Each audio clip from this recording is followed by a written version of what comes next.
Assalamu alaikum. Peace to you all. My name is Saba Ahmed. I'm a law student at American University.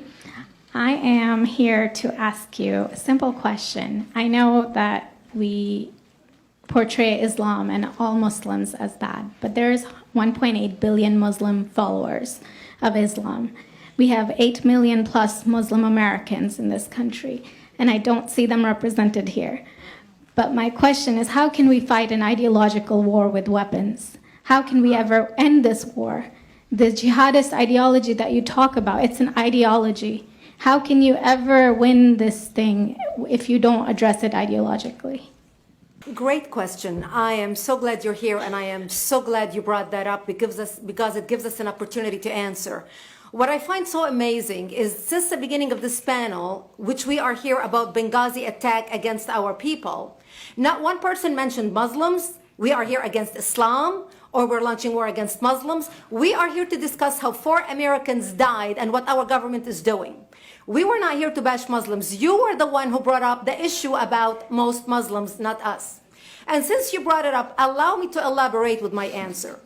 There are 1.2 billion Muslims in the world today. Of course, not all of them are radicals. The majority of them are peaceful people. The radicals are estimated to be between 15 to 25%, according to all intelligence services around the world. That leaves 75% of them peaceful people.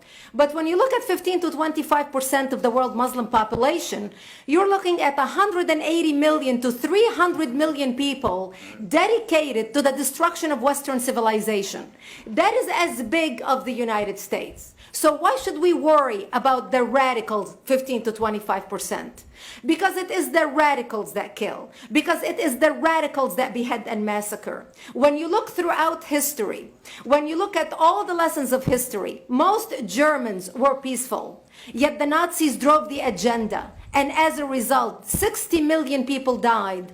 Almost 14 million in concentration camps. 6 million were Jews. The peaceful majority were irrelevant. When you look at Russia, most Russians were peaceful as well. Yet the Russians were able to kill 20 million people. The peaceful majority were irrelevant. When you look at Japan prior to World War II, most Japanese were peaceful as well. Yet Japan was able to butcher its way across Southeast Asia, killing 12 million people, mostly killed with bayonets and shovels. The peaceful majority were irrelevant. On September 11th in the United States, we had 2.3 million Arab Muslims living in the United States.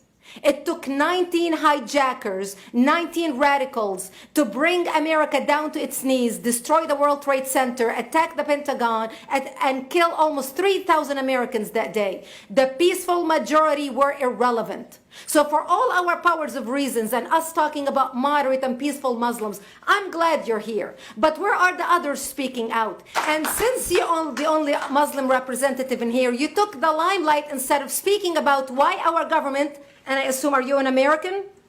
You're an American citizen. So as an American citizen, you sat in this room and asking something about our 4 Americans that died and what our government is doing to correct the problem. You stood there to make a point about peaceful, moderate Muslims. I wish you brought 10 with you to question about how we can hold our government responsible. It is time we take political correctness and throw it in the garbage where it belongs and start calling it